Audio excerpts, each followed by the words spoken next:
Like Simon Peter and his brother Andrew, Philip was from Bethsaida, a town on the eastern side of the Sea of Galilee. Jesus found Philip and simply said, "Follow me," and he did. Philip then became the first evangelist among them, going to find Nathanael and bringing him also to see Jesus. And Nathanael, also called Bartholomew, became a disciple as well. After that, Philip appears 3 more times in the Gospel of John. On one such occasion, Philip brought another group of people to see Jesus. They were Greeks who wanted to talk with Jesus.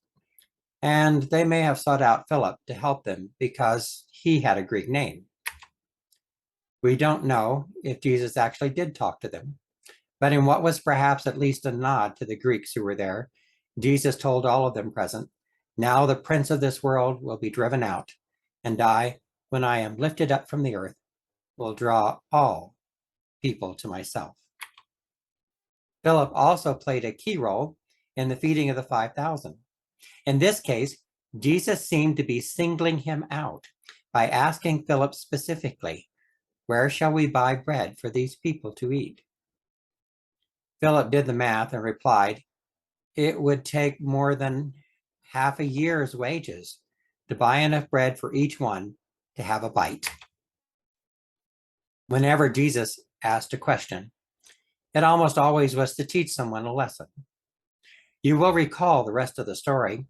5 loaves and 2 small fish not only fed 5,000 people that day, but there were leftovers, 12 baskets of bread. And like the 12 loaves of bread, which were always present before God in the temple, these leftovers, now placed at Jesus' feet, may also have been symbolic of the divinity of Jesus. Nevertheless, Philip still had not seen this truth. On the night that Jesus was betrayed, Jesus made clear to them that he would soon be gone and that they would have to carry on his work. If Jesus was leaving, then Philip wanted to be ready to step up. So Philip responded with a request, "Lord, show us the Father, and we will be satisfied." That makes a certain amount of sense if you consider how they had been together for 3 years and how they had seen that Jesus quite obviously had a special relationship with God. Philip wanted that special relationship too. This was not unlike Elisha asking Elijah for the power to become a true prophet. Philip didn't understand that what he asked for is what he already had. "Don't you know me, Philip, even after I have been among you such a long time? Anyone who has seen me has seen the Father. How can you say, 'Show us the Father'? Don't you believe that I am in the Father and that the Father is in me? The words I say to you, I do not speak on my own authority. Rather, it is the Father living in me who is doing his work. Believe me when I say that I am in the Father and the Father is in me." Philip's request had generated a clear and unambiguous answer. Like Father, like Son. If you want to see the Father, if you want to understand the mind of God and see the heart of God, then you only have to look at the Son of God. Then you will understand everything that there is to know. Jesus also answered an implied question as well. Jesus had always known exactly what to do and demonstrated God's power through his deeds as well.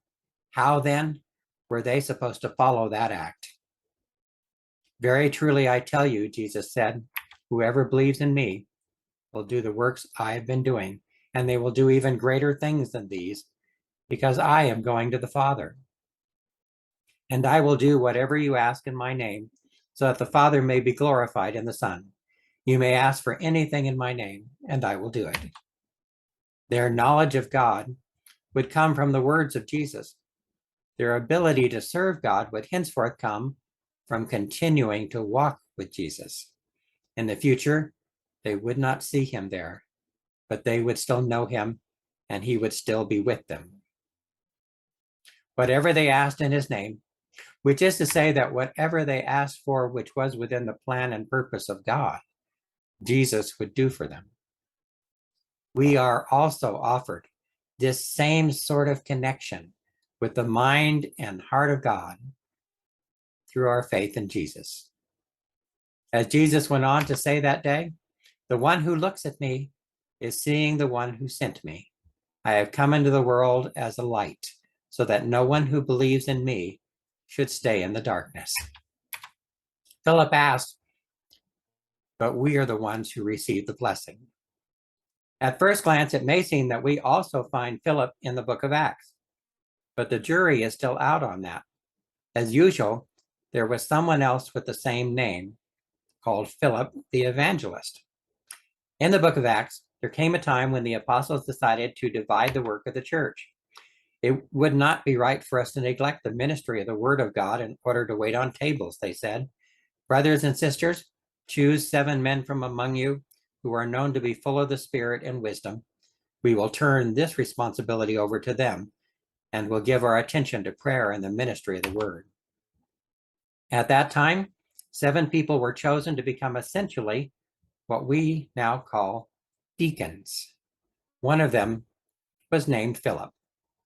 So now it is hard to tell if the 8th chapter of the book of Acts is really talking about the acts of Philip the apostle or the acts of Philip the evangelist. From other sources, we do get a picture of Philip the apostle as someone who did like to do his own thing, so to speak, someone who would set out on his own rather than confer with the other apostles about what he planned to do. The Acts of Philip is a book about his life and death, which was probably written in the 5th century. It is filled with a lot of fantasy and anachronisms. It does trace his ministry from Galilee to Athens and then to Parthia and Anatolia, or modern-day Turkey.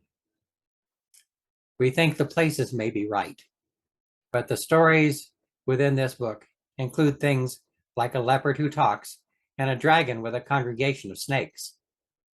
Perhaps these were meant to be allegorical and to reflect people that Philip had encountered on his journey, or maybe not. We do not know. We do know that Philip died in the city of Hierapolis. That city now lies in ruins within modern-day Turkey. According to the Acts of Philip, both he, his sister Mariamne, and the apostle Bartholomew were arrested by the proconsul there. Philip was hung upside down by his ankles on a hook. Bartholomew was hung by his hair, and Philip's sister was tortured as well. His sister and Bartholomew lived to witness another day, but sensing that his own death is near, Philip ordered that a church be built upon that spot, and that they also take good care of his talking leopard. In 2011, what is believed to have once been the tomb of Philip was discovered among the ruins of an early church that was built there in the 4th or 5th century. That date for the church would coincide with the growing interest in the relics of the apostles and also with the date for the Acts of Philip. Taken all together, what emerges from the Gospels and from the mythology around Philip is the story of a disciple who was sincere in his desire to follow Jesus and enthusiastic in his witness to Jesus as the Messiah. The early church fathers often referred to Philip as the light bearer because he carried the light with him wherever he went, making disciples for Christ. And because of his connection with the feeding of the 5,000, Philip is also now the patron saint of bakers. Perhaps it is appropriate that the name Philip is now associated with both the ministry of the word and also the work of a deacon in feeding and helping others. Serving Christ is always one or the other, and most often both in his name. Those who walk in the light now will find joy and purpose in both feeding the hungry and in introducing people to Jesus, who is the true light of the world. Be safe, and God bless you.